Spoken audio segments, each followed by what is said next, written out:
क्या थी? 19 साल थी। -20 डिग्री टेम्परेचर, ऊपर से दुश्मन की भारी गोलाबारी। Hi ma'am. है सर। नमस्ते। नमस्कार, क्या नाम है आपका? जी मेरा नाम जो है चिराग है। कहाँ से आप? मैं जम्मू वाओ, कश्मीर से हूँ। इतनी खूबसूरत जगह जहाँ बर्फ पड़ती है। जी मैं जन्नत से आए हैं। आगे बढ़ने से पहले हम चाहेंगे मेजर योगेंद्र यादव सर से हमारे देशभक्ति के बारे में थोड़ा सा जानकारी मिल जाए। इससे बड़ी बात कुछ नहीं हो सकता है।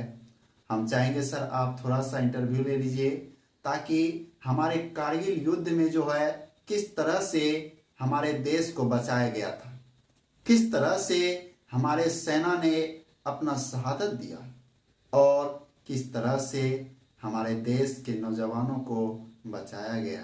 आज मैं सुरक्षित हूँ तो शायद इन सरों सर के द्वारा आज मैं इस मंच पर खड़ा हूँ तो शायद इन जवानों के द्वारा, और मैं इस सर को बहुत बहुत धन्यवाद देना चाहूँगा। सर आप थोड़ा सा इंटरव्यू ले लीजिए ताकि हमको पता चल सके, हमारे देश को पता चल। सब मेजर योगेंद्र सिंह यादव जी, सबसे पहले तो मैं आपका हाथ मिलाना चाहूंगा। यही मेरे लिए बहुत खुश नसीबी की बात होगी सर।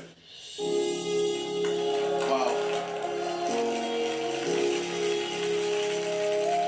सर, जब आप कारगिल में लड़ने गए थे तब आपकी उम्र क्या थी? 19 साल की।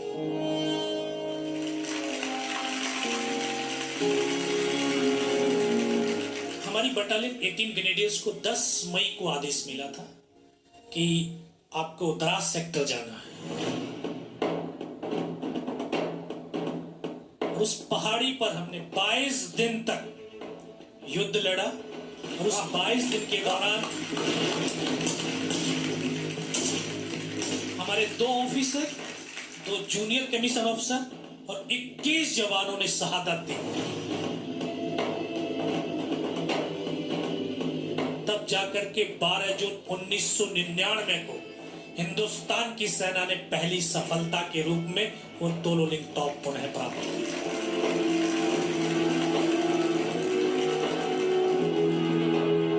द्रास सेक्टर की सबसे ऊंची चोटी टाइगर हिल टॉप, जिसकी ऊंचाई लगभग 17,000 फीट थी,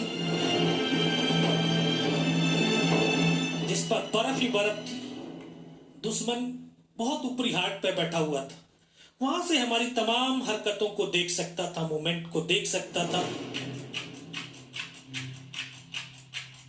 -20 डिग्री टेम्परेचर, ऊपर से दुश्मन की भारी गोलाबारी।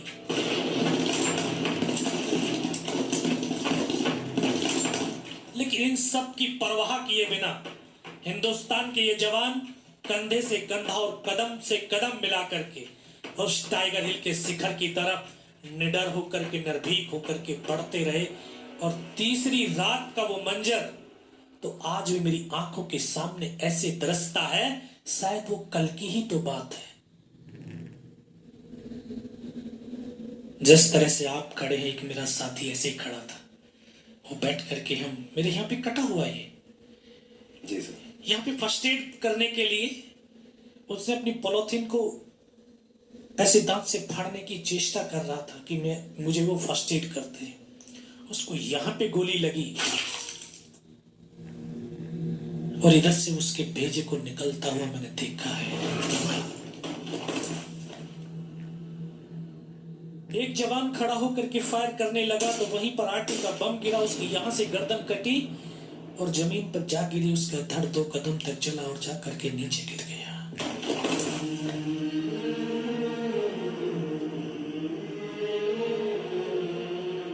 जमीन पर गिरी उसकी गर्दन को तड़पड़ाते हुए मैंने देखा है।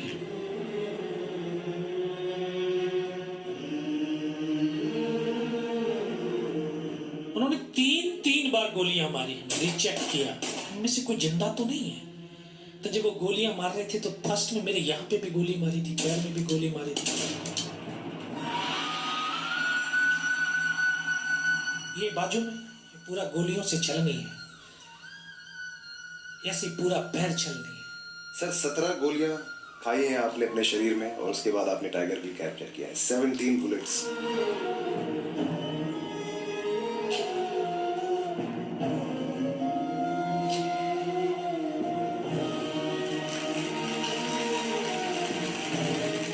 truly an honor to have you on the show.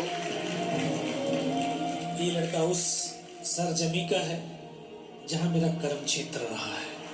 क्या बात है सर, आज आप चिराग से क्या सुनना चाहेंगे?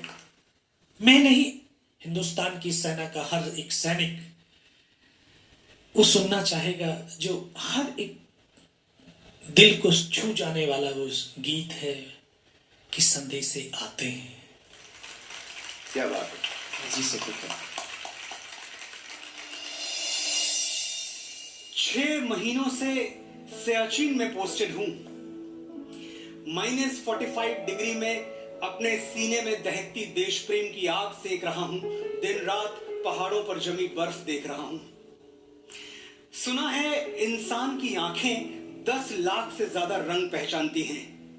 हमारी आंखें तो बस सफेद ही देखती हैं और सफेद ही जानती हैं। इस बार गांव से आना हर बार से ज्यादा मुश्किल रहा। माँ और बाबूजी दोनों 70 पार कर चुके हैं। विदाई की तारीख करीब आते ही अंदेशों से भर जाता था, कहीं ये आखिरी मुलाकात ना हो, ये सोच के डर जाता था। 4 दिन बाद राखी थी। बहन ने बहुत रोका पर उसका दिल तोड़ के आ गया। और मेरी 5 बरस की बेटी वो जाग जाती तो मेरे पैरों में आंसुओं की जंजीर डाल देती, तो उसे सोता हुआ छोड़ के आ गया। पत्नी स्टेशन तक पहुंचाने आई थी। जाते जाते उसने कुछ कहा तो, पर मैं समझ नहीं पाया। गला इतना भरा हुआ था, आवाज इतनी भर्राई थी। ये कहानी सुन के आप मुझ पे अफसोस ना करें, अपने रिश्तों की कदर करें। जो आपके पास है उसे संभालें, क्योंकि हर कोई अपनों के करीब नहीं होता। रोज शाम को घर लौटना हर किसी को नसीब नहीं होता।